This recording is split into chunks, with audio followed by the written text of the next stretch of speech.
Hello my friends. Focus. Thank you. How are you today? I'm Andreas from Motorfanatics and welcome to a new video. Today we actually wanted to work on the Skyline engine bay, which is, to be honest, kind of a little bit boring. And because I hate the brake lights really bad. That's why we're going to do something special. We put the engine in. Well, not forever, but for now. Put it in, make some measurements, check out how it fits, because it's an obviously unmodified engine. We don't know yet how it will fit. And then we take it back out. But for now, let's enjoy the Skyline with an engine for God knows how long. Let's do this.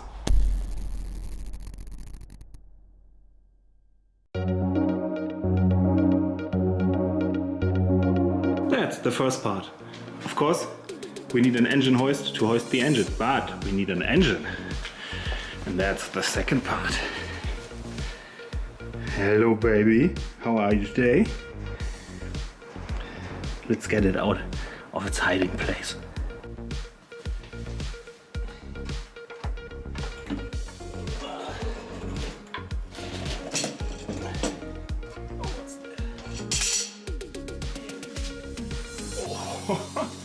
I forgot how heavy RBs are. Oh, here we go.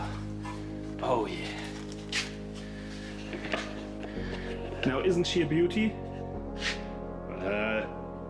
She's a little bit dirty. Has seen better days, cleaner days, but we can quickly fix that.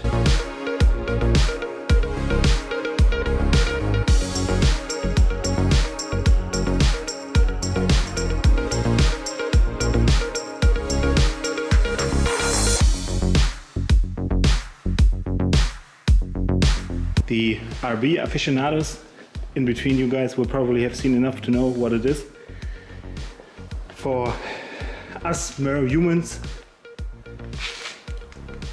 a little bit of an explanation. This once was an RB25 DT Neo, so it's an original GTT engine. It now has a 6-boost manifold, comp turbo CT6567, tile wastegate, all forged internals, balanced for 10,000 RPM. A cheap ass knockoff intake manifold and a cheap ass knockoff fuel rail, but expensive Siemens injectors. These greedy knockoff intakes are usable if you make them sit flush and plain with the head, and if you get your injectors to seat and seal properly. If you got that under control, everything's fine. The camshafts are from Tomai. The crankshaft is also balanced and has a new collar for the N1 oil pump. It of course also has an N1 water pump, which is in RB terms nothing special anymore. We've got a G-ready timing belt, which probably will need to be replaced anyway. We've got the basic CAS sensor, crank angle sensor, which probably will be replaced too. Of course, ARP head starts. Let's have a look if we can see. We can't even open it. Something of the Tomai cams. Hello? Hello? Nope, nothing. But still smooth as butter. Nice. Does it flash? Yes it does, wonderful. What it's missing, most of you guys, including me, wouldn't have noticed. What it is missing is an external return field oil line from the head. The RB engines are notoriously for hogging all the oil in the head.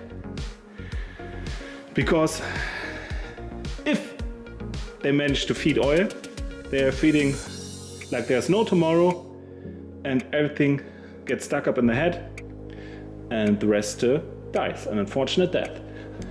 It's a little bit more problematic on the RB26s because the two oil feed lines into the head are even a little bit bigger in the RB25, but it's not unproblematic on tuned RB25s. So you either can put in bigger restrictors, plug one oil feed line, or make a return feed. At this moment in time, the easiest thing would be to make a return feed, which we probably will do. So, enough talk. Let's get the engine into there. Not into the light, into the engine bay. Guys can probably notice I got the money shot from my car hoist. A kingdom for a towel. What the? Now that I'm dirty and grimy, it's officially a garage day. How did I manage to do that? Look at that! God damn it! It just gets worse! I will live with it. Somehow.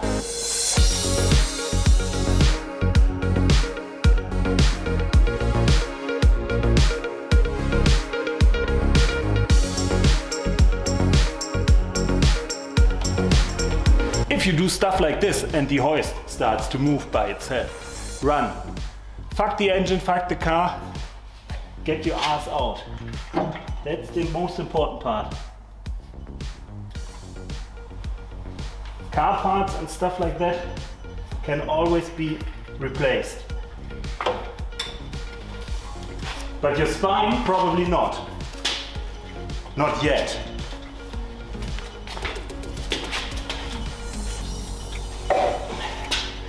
I'm stuck. Well, okay, I know why I'm stuck.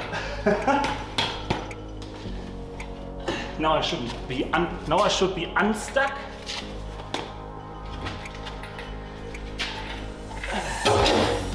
Oh, that doesn't sound right.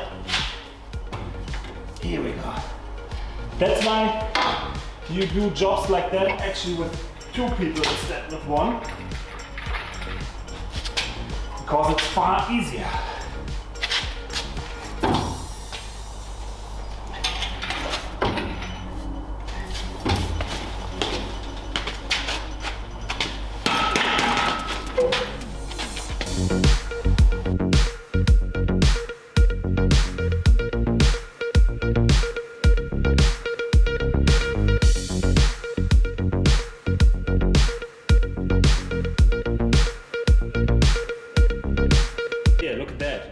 Dingus me.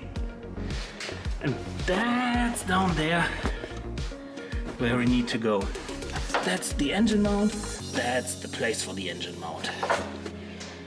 So the wastegate is living its best life and it's hanging freely.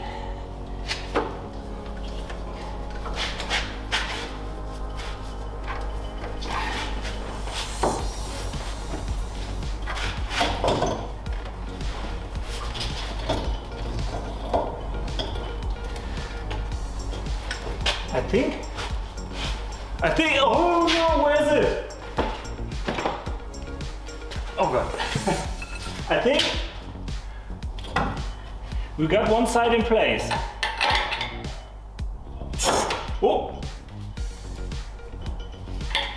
That was a little bit much.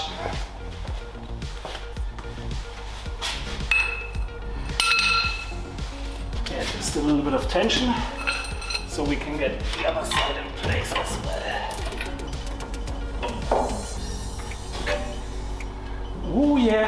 Oh yeah guys, we've got it in place. There she sits. There's nothing catching there. The rear looks good. There's nothing catching there, nothing catching there. That looks good as well. Now we need to let her slowly down. Ooh.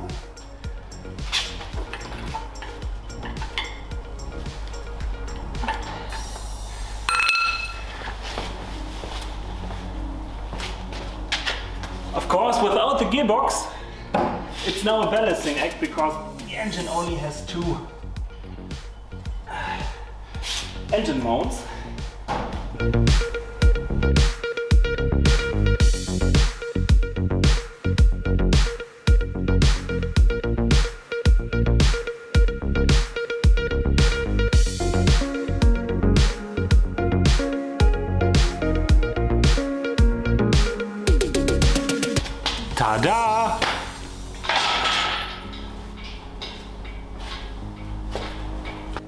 Well guys, please tell me that makes you as happy as it makes myself. It's a rolling chassis, it has an engine in it which is not seated perfectly, let's be honest, and doesn't fit perfectly, but that's nothing we can't fix. The lines fit properly, they just need a little bit of convincing. The bottom line, the return line of the oil, common focus, is a little bit nicked, but I will have to work on that to make it sit a little bit more proper. The other problem will be the air, because that's a really tight corner, that will be a really tight bend, and we are pretty close to the bay. And we've got the wiring harness here. We can probably put the wiring harness somewhere else to gain a little bit more space, but considering the chassis, there is not much space left. So it's a snug fit. Either that, or we're going to use a hammer to make it a less snug fit. And the other problem is right here at the fuse box. It's again very, very close. And this could be a problem. It's not supposed to move that slow. So we're on the racetrack, on the highway, wheresoever, running the throttle body full open and then release the gas, and the throttle body remains open. Then either we press the clutch really quickly, or we are boned again. So that's not a big deal either. We have to put this piece of the harness somewhere else and maybe grind a little bit off of the, oh, you can't see it, maybe grind a little bit from the corner of the fuse box. I almost forgot. We need to get a sizable downpipe in here. Should be 3 to 3.5 inch and needs to go right there and down to the rest of the exhaust, which obviously isn't there, which means we need to go there and then a little bit to the driver's side, to the right, which is now there. I really hoped it would be an easy bend, but it's not. Did I say downpipe? I meant turbo elbow.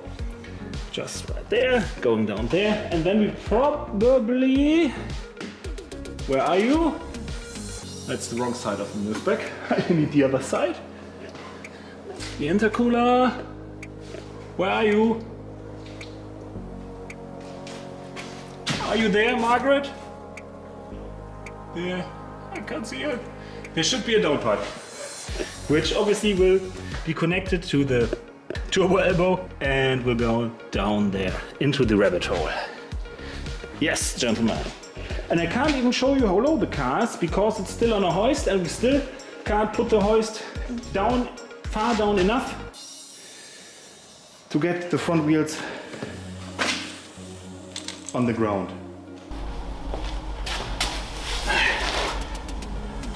Well guys, now you've seen it all. It's finally inside the car, the engine.